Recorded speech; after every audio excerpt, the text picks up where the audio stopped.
할렐루야!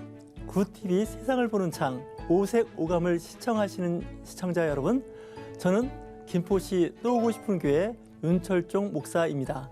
우리 좋으신 하나님께서 제 강의를 시청하시는 모든 분들께 큰 은혜를 주시기를 기도합니다. 오늘 주제 말씀은 믿음의 반석 위의 은혜라는 주제로 말씀을 나누고자 합니다. 오늘 말씀을 봉독하겠습니다. 요한복음 1장 15절에서 17절 말씀입니다. 요한이 그에게 대하여 증언하여 외쳐 이르되 내가 전에 말하기를 내 뒤에 오시는 이가 나보다 앞선 것은 나보다 먼저 계심이라 하는 것이니 이 사람을 가리키라 하니라. 우리가 다 그의 충만한 데서 받으니 은혜 위에 은혜로라. 율법은 모세로 말미암아 주어진 것이요 은혜와 진리는 예수 그리스도로 말미암아 온 것이라. 요한의 기자 사도 요한은 이렇게 이야기합니다. 세례 요한보다 예수님은 6개월 정도 늦습니다. 세상의 시간으로는 늦지만 그러나 예수 그리스도는 나보다 먼저 계신 분이라고 고백하고 있습니다. 예수 그리스도는 다윗 왕의 후손 유다 지파에서 탄생할 것을 예언하고 있지만 사실은 다윗 왕보다도 더 먼저 계신 하나님의 그 나라, 하나님과 같이 함께 가셨던 분이 바로 주 예수 그리스도입니다. 오늘 말씀을 묵상하면서 고린도 후서 6장 2절 말씀을 다시 한번 묵상을 하신다면 이르시되 내가 은혜 베풀 때 너에게 듣고 구원의 날에 너를 도왔다 하셨으니 보라 지금은 은혜 받을 만한 때요 보라 지금은 구원의 날이로다 라고 말씀하고 계십니다. 구약 성경과 신약 성경을 다 통틀어서 우리가 이야기한다면 하나님의 은혜입니다. 주 예수 그리스도의 은혜입니다. 성령 하나님의 은혜입니다. 성경을 읽을 때 우리는 은혜다라고 이야기하면 그분은 성경을 잘 묵상하고 있는 겁니다. 우리의 삶의 상당 부분은 다 은혜 가운데 살게 되어 있습니다. 특별히 은혜와 율법을 대비시키는 경우가 있습니다. 율법이냐 은혜냐 이렇게 이야기를 할 때 먼저 결론부터 말씀드린다면 은혜입니다. 우리가 율법을 통해서 구원에 이르거나 율법을 통해서 은혜에 이를 수가 없게 됩니다. 신앙 공동체는 은혜의 공동체입니다. 그렇다고 해서 모든 일을 다 은혜로 밀어붙이지는 않습니다. 때로는 그 은혜 이전에 우리가 공의와 정의를 생각하고 율법을 또한 생각할 때도 있습니다. 그러나 결론으로 끝날 때는 은혜로 끝나는 것이 아니겠습니까? 여러분들, 우리는 은혜 가운데 살 수 있습니다. 은혜만이 생명입니다. 주 예수 그리스도가 이 땅에 오신 것은 하나님의 사랑, 하나님의 은혜가 이 땅에서 실천되는데 그 가운데 진리가 있다는 거 아니겠습니까? 하나님의 말씀, 그 진리가 곧 은혜라는 것이죠. 그래서 하나님의 그 사랑 안에는 은혜가 항상 같이 있는 겁니다. 잘 아시는 것 같이 은혜는 선물입니다. 우리의 어떤 공의나 정의, 그 다음에 공적, 어떤 행위로 얻어지는 것이 은혜가 아닙니다. 그렇다면 그러는 것은 대가겠죠. 일한 것에 대한 보상이겠죠. 하지만 은혜는 그렇지 않습니다. 내가 한 것이 없습니다. 내가 노력한 것이 없습니다. 내가 시도한 것이 없습니다. 그런데 그분의 전적인 전폭적인 은혜 가운데서 이루어지는 것입니다. 내가 태어나서 성장하고 지금까지 살아온 것도 다 하나님의 은혜라고 신앙 고백하는 사람은 일단 그가 하나님 앞에 온전히 세워져 있음을 우리는 알 수가 있습니다. 내가 많은 교회에서 봉사와 헌신, 새로운 교회를 개최했고 선교지에 교회를 세우고 선교 외에 많은 구제를 했다 할지라도 이것은 내가 한 것이 아니오 하나님의 은혜로 된 것이다 라고 고백한다면 우리는 이미 잘 하고 있는 것입니다. 우리의 삶 가운데서 때로는 나라는 것이 주체가 될 때가 있는데 그렇게 되면 은혜는 사라질 수 있습니다. 하나님은 눈에 보이지 않을 수가 있습니다. 내가 한 거 아무것도 없습니다. 내가 한 것은 오직 하나님 말씀에 순종하여 그 믿음으로 나아갔을 뿐입니다. 더 심한 얘기 할까요? 내 몸도 내 영혼도 내 것이 아닙니다. 내가 가진 있는 모든 것이 다 하나님의 것이고 하나님께서 내게 주신 것인데 그것이 다 은혜입니다.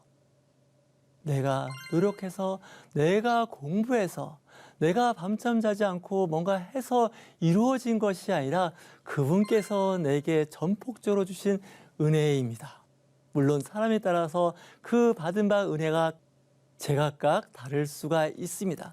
은혜의 분량도 다를 수가 있지 않겠습니까?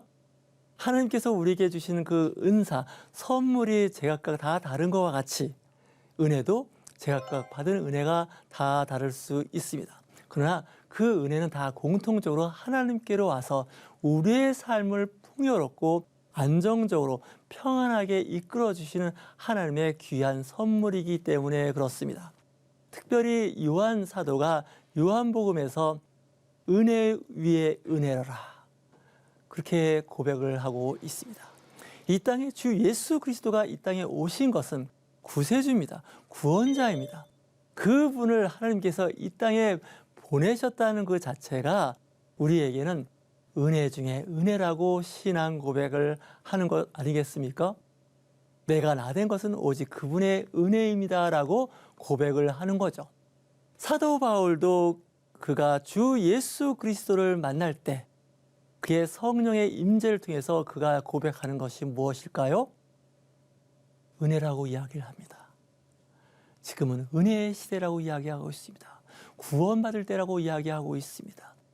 나 같은 죄인을 하나님께서 사랑하셔서 선하게 그리고 하나님의 그 맡은 바 수임을 잘 감당할 수 있도록 성령의 인도하심으로 이끌어 주신 그 은혜가 너무나 감사하다고 사도 바울은 고백하고 있습니다. 왜냐고요? 그 은혜를 경험한 사람만이 누릴 수 있는 기쁨과 평강이 있기 때문에 그렇습니다. 그리스도인들이 때로는 힘들고 어려울 때를 만날 때가 있습니다. 원치 않는 곳에 있으면서 고난을 당할 때가 있습니다. 잘 아시는 것 같이 사도 바울과 실라가 봉을 절하다가 매를 맞고 감옥에 갇히게 됩니다. 세상적으로 하면 나는 로마 시민권을 갖고 있는 사람으로서 재판을 받을 권리가 있습니다. 그럼에도 불구하고 내가 이렇게 억울한 곳에 매를 맞고 감옥에 갇혔다는 거, 여러분들 매를 맞으면 일단 아픕니다. 상처 부위가 생기지 않겠습니까? 또한 감옥에 갇힌다는 건요, 부끄러운 일입니다. 정말 모멸감을 느끼게 하지 않습니까? 그 감옥 객소라는 곳이 얼마나 환경이 열악하겠습니까? 근데 그는 그 가운데서도 하나님께 기도하고 찬송을 부르는 거예요. 기쁨의 찬송을 부르는 거예요. 믿지 않는 죄수들, 세상 사람들이 보고서 특이하게 생각합니다. 이 정도 되면 원망과 불평과 정말 그런 일들이 있어야 됩니다. 그런 말들을 해야 되지 않겠습니까? 근데 그는 그 가운데서도 하나님의 은혜라고 생각하는 거 아니겠습니까? 예수님께서 이렇게 말씀하십니다. 겉옷을 달라는 자에게 속옷까지 주라는 거 아닙니까? 오른편 뺨을 때린 자에게 왼편까지 돌려대라고 말씀하고 있습니다. 그거는 뭐랄까요? 우리는 세상의 법과 방법을 사용하지 않습니다. 왜 그럴까요? 하나님의 나라는 세상 사람들이 평가하는 그런 기준이 아니기 때문에 그렇습니다. 고린도 교회 사도 바울이 편지를 씁니다. 고린도전서 6장에 보면 세상 재판장에 가서 재판하지 말라고 사도 바울은 당부합니다.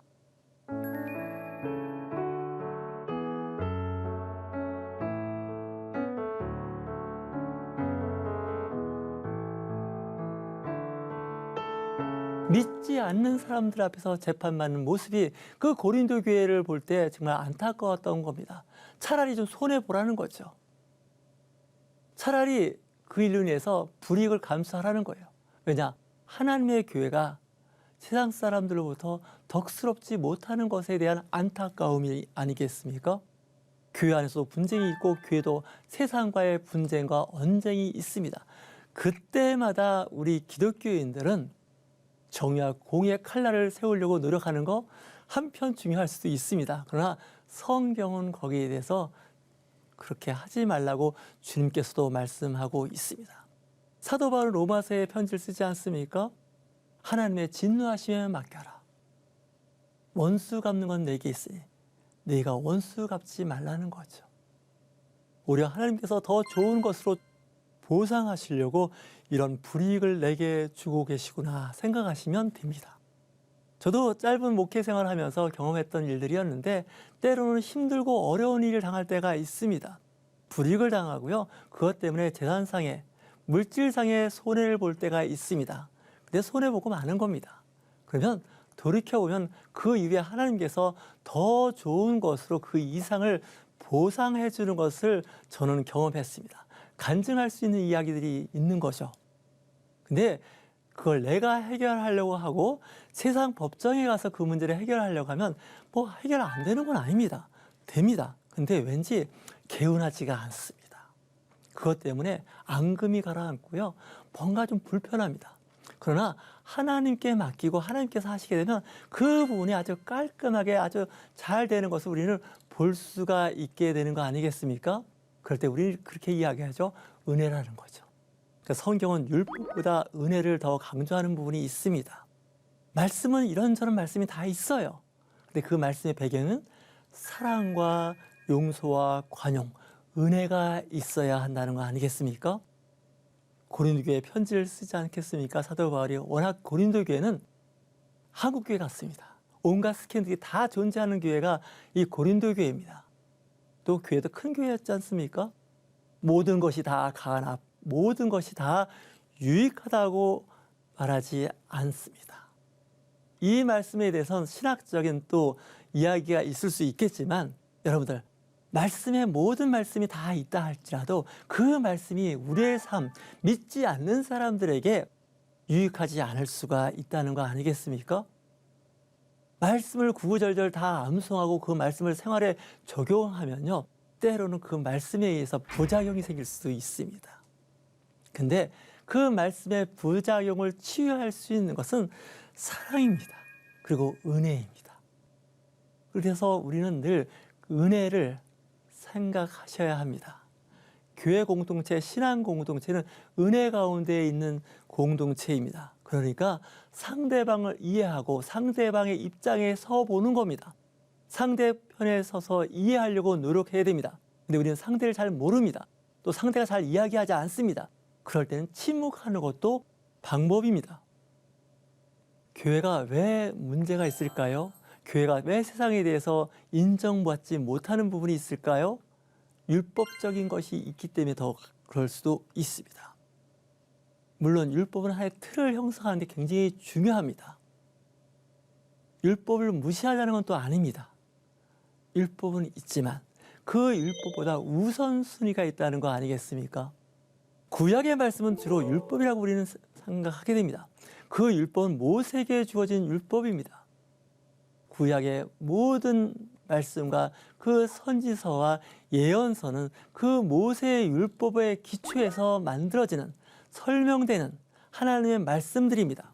근데 그 율법으로는 구원에 이르게 하는 그리고 기쁨에 이르게 하는 평강이 많지가 않다는 거 아니겠습니까? 예수님께서 이 땅에 오신 것은 말씀을 완성시키러 오신 거죠. 그 말씀의 완성은 뭘까요? 사랑입니다. 그리고 은혜입니다. 예수 그리스도가 이 땅에 인간의 몸으로 오신 그 자체가 은혜가 아니겠습니까?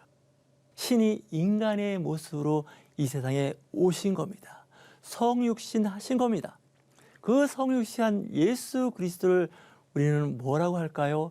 은혜 가운데 은혜라고 말씀하고 있습니다.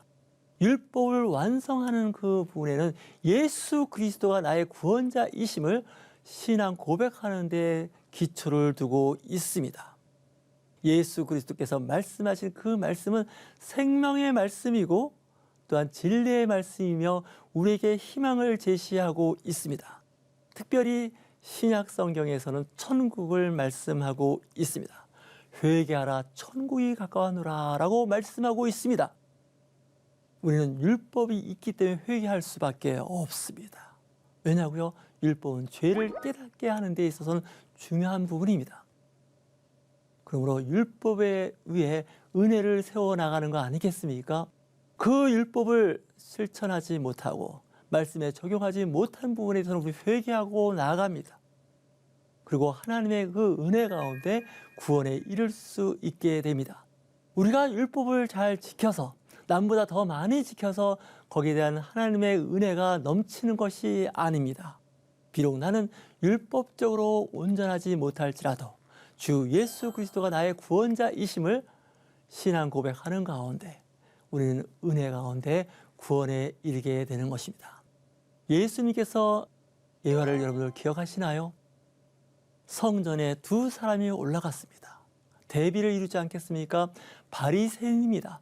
바리새인은 일주일에 2번씩 금식을 했고요. 11조와 모든 예물에 빈틈없이 말씀을 지키려고 했던 사람입니다.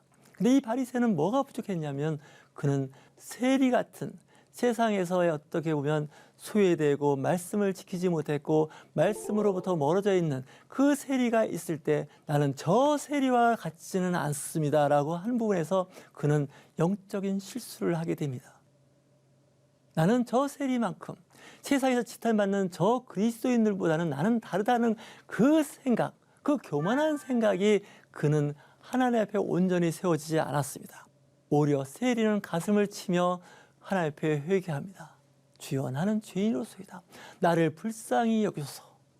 그는 성전 앞에 가까이 나가지도 못하고 정말 저 끝 뒤에서 자기 가슴을 쥐어뜯으면서 회개하는 그 세리. 예수님께서 특별히 두 사람을 비유하면서 말씀하실 때 율법을 지키는 저 바리새인보다 오히려 회개하고 자기 가슴을 쥐어뜯으며 그 자기를 불쌍히 여겨달라고 했던 그 세리의 그 기도에 하나님께서 들으셨다고 주님께서 말씀하고 있습니다. 이걸 우리는 은혜라고 이야기하고 있습니다. 그렇다고 해서 우리가 그 율법의 말씀을 무시하고 그렇게 하라는 뜻은 아닙니다. 교회 공동체 안에서도 믿음이 연약한 사람들이 있습니다. 그럴 때도 여러분들 절대로 그 사람을 폄하하거나 정말 그 낮게 보지 마십시오. 그를 불쌍히 보시고 그도 언젠가는 하나님 앞에 온전히 세워지는 그날 그 시간이 있을 것이다 라고 위로하시며 기다려 주시기 바랍니다. 우리의 믿음도 처음에는 정말 어리석은 자의 믿음 같았습니다. 세월이 지나가면서 점점 그 성숙한 그 그리스도의 삶을 살지 않겠습니까? 그들의 삶을 볼 때 우리는 좀 한심스럽다. 어떻게 저렇게 살 수 있지? 때로는 그 대상이 교회 중직자가 될 수도 있고 목회자가 될 수도 있습니다. 여러분들 용서해 주십시오. 교회는 용서하는 공동체입니다. 율법적으로 적용을 시키고 율법적으로 사람을 흠집을 내고 자리에서 끌어내리는 것이 아니라 그 사람을 은혜 가운데 보호하고 그를 세워나가는 거 아니겠습니까? 다음에 기회를 주는 거 아니겠습니까? 예수님께서 말씀하십니다. 율법은 7번까지 용서하라고 하지만 예수님께서 뭐라고 말씀하실까요? 7번씩 70번씩 용서하라는 거죠. 그러면 490번이 될까요? 아닙니다. 그 의미는 더 확장해서 무한대로 용서하라고 말씀하고 있는 부분입니다. 그래서 신앙 공동체에는 용서와 관용이 있어야 됩니다. 물론 용서와 관용을 누리고 살라는 얘기는 아닙니다. 권면하고 그 사람에게 좋은 방향으로 희망적인 이야기를 할 수 있어야 되겠죠. 우리는 성령 충만을 이야기합니다. 성령님을 이야기합니다. 성령이 충만한 곳은요, 사랑이 충만한 곳입니다. 은혜가 충만한 곳입니다. 상대방에 대해서 관용적인 눈빛으로 바라보는 것이 그 성령의 충만한 신앙 공동체입니다. 물론 이거에 대해서는 좀 더 자세하게 이야기할 수도 있을 겁니다. 하지만 상대방의 허물을 덮어줄 수 있어야 됩니다. 베드로 사도는 이야기하지 않습니까? 서로 뜨겁게 사랑하라는 거죠. 사랑은 허다한 허물을 덮는다고 말씀하고 있습니다. 용서받고 싶으신가요? 먼저 상대방을 용서하십시오. 사랑받고 싶으십니까? 먼저 사랑하십시오. 상대방이 내게 말을 걸기를 원하십니까? 상대방이 나에게 먼저 손을 내밀기를 원하십니까? 내가 먼저 경건한 자세로, 겸손한 자세로 상대방에게 말을 건네십시오. 그리고 내가 먼저 손을 내밀어 악수를 하십시오. 특히 우리나라 사람들은 낯가림이 좀 심한 것 같습니다. 낯선 사람에 대해서 잘 인사를 하거나 손을 내미는 것을 굉장히 주저합니다. 마음은 그렇지 않은데 몸이 잘 따라가지 않는 것이죠. 이것도 훈련이 필요합니다. 여러분들 성경 묵상하는 거 중요합니다. 1독, 5독, 10독 하는 거 중요합니다. 하지만 그 말씀을 통독할 때마다 그 말씀 구절 한두 구절이라도 더 내 삶에 적용시키고 실천할 수 있는, 실행할 수 있는 영적 힘을 키워나시기 바랍니다. 우리는 영적 근육을 키워나가야 됩니다. 늘 눈으로 읽고 말씀을 귀로 듣고 머리로 그것을 이해하고 저장하지만 신앙생활에 성숙하는 모습은 손과 발로 신앙을 실천해야 되지 않겠습니까? 한국교회는 손과 발이 되는 말씀을 적용하고 실천하는 신앙 공동체가 되었으면 좋겠습니다. 뇌과학자들은 이야기합니다. 이 뇌에 지도를 그립니다. 근데 뇌에서의 그 영역에서 가장 큰 영역을 차지하는 것이 손과 입입니다. 그만큼 우리의 손, 우리의 그 말씀, 입이 중요한 거 아닐까요? 여러분들 이 세상을 살아갈 때 하나님의 지혜가 필요합니다. 하나님의 지혜는 말씀으로 율법을 말씀하고 계십니다. 근데 그 율법은 사람에게 희망을 이야기하는 율법이 돼야 되고요. 사람에게 또한 생명의 말씀, 생명을 살리는 말씀이 돼야 됩니다. 그래서 우리가 무슨 이야기를 할 때 이 말씀이 생명을 살리고 힘들고 어려운 사람들에게 용기를 줄 수 있는 말씀인지 아니면 힘들고 어려운 사람을 하나님의 율법 말씀으로 더 힘들게 하고 고통스럽게 하는 것이 아닌지 한번 분별할 능력이 있으셔야 됩니다. 때로는 그 율법이 그 신앙 공동체를 힘들게 하고 심지어는 해체시키는 경우도 우리는 종종 봅니다. 늘 하나님의 그 율법으로 하는 일들 가운데 과거의 기독교 역사에서 어두운 역사의 이야기가 있지 않겠습니까? 여러분들 말씀을 잘못 적용시키면 공동체를 더 힘들고 어렵게 만들고 마는 것입니다. 그래서 성경에서는 이야기합니다. 우리의 그 거룩한 믿음, 그 거룩한 믿음은 그 거룩한 성령의 말씀에 의지하여 삶에 의지하여 세워나가는 거 아니겠습니까? 이 말씀을 잘못 적용시킨다면 삶을 더 힘들고 황폐하게 말할 수 있습니다. 만들어 놓을 수 있다는 것이죠. 저도 그런 생각을 종종 해봅니다. 이 말씀이 그 환경, 그 시기에 여건에 적절한지 알아봐야 되지 않겠습니까? 시기적절한 말씀은 은쟁반의 황금사와 같습니다. 그 말씀이 적용되는 시기가 있고 또한 장소가 있다는 것이죠. 그 말씀의 배경에 뭐가 있어야 될까요? 은혜가 있어야 됩니다. 그래서 오늘 요한복음 1장 말씀, 은혜 위에 은혜로라 라고 이야기하는 것은 무엇일까요? 예수 그리스도가 이 땅에 오신 것은 치유하시고 회복하시면서 천국 복음을 전파하는 겁니다. 그러므로 해서 새로운 세계를 열어갑니다. 이제는 은혜 받을 때입니다. 구원 받을 때입니다. 과거에 어떤 그 구절구절이 나를 힘들게 하고 어렵게 하는 거 그것도 한때 말씀을 적용을 시키면서 은혜가 될 수 있습니다. 치유하고 회복되는 것이 될 수도 있습니다. 그러나 그것으로 내 삶을 초지일관해버린다면 내 삶이 자유가 없어요. 행복이 없어요. 자유함이 없음으로 오는 그 문제가 때로는 나뿐만 아니라 다른 사람들에게도 좋지 않은 영향력을 미칠 수 있기 때문에 그렇습니다. 여러분 신앙 공동체의 성도들의 얼굴을 한번 보십시오. 기쁨이 있습니까? 평온함이 있습니까? 그 안에 평강이 있습니까? 자유함이 있습니까? 그렇다면 그 교회는 아름다운 교회입니다. 은혜가 넘치는 교회입니다. 다시 말씀해서 사랑이 넘치는 교회.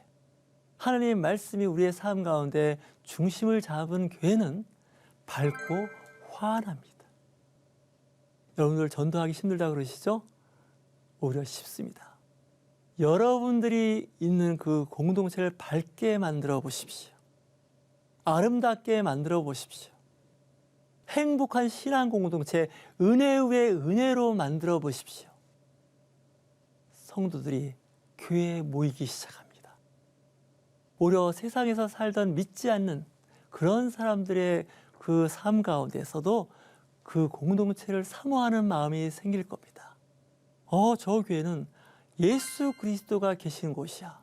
저 교회는 하나님의 성령이 역사하는 교회야. 그것을 우리는 육적인 눈으로도 그걸 볼 수가 있습니다. 마음의 눈으로도 볼 수가 있고요. 영적의 눈으로도 그 모습을 볼 수 있습니다. 여러분들 어느 곳에 있든지 평화를 만드는 사람이 되십시오. 평화를 유지하는 사람이 되도록 하십시오. 가능합니다. 성령의 충만함이 뭐라고요? 은혜가 충만한 사람입니다. 사랑이 충만하고요. 용서가 충만하고 관용이 충만하고요. 상대방을 배려하는 공동체라면 그 공동체는 은혜 위에 은혜가 되는 것입니다. 여러분들, 나는 은혜의 중심이 있는가? 나는 사랑의 중심에 있는가? 말씀을 지켜 행할 때 긍정적인 모드로 가고 있는 사람인가? 희망을 제시하고 희망을 이야기하는 사람인가? 한번 돌아와 보십시오. 인생의 그 기쁨은 은혜 가운데 우리가 구원에 이르는 그 기쁨이 저와 여러분들에게 앞으로도 영원토록 함께 있으시길 주의 이름으로 축원합니다. 감사합니다. 하나님 말씀으로 세상을 이해하고 바라보는 마음의 창이 여러분 안에 열리기를 소망합니다. 이 시간 마치겠습니다. 감사합니다.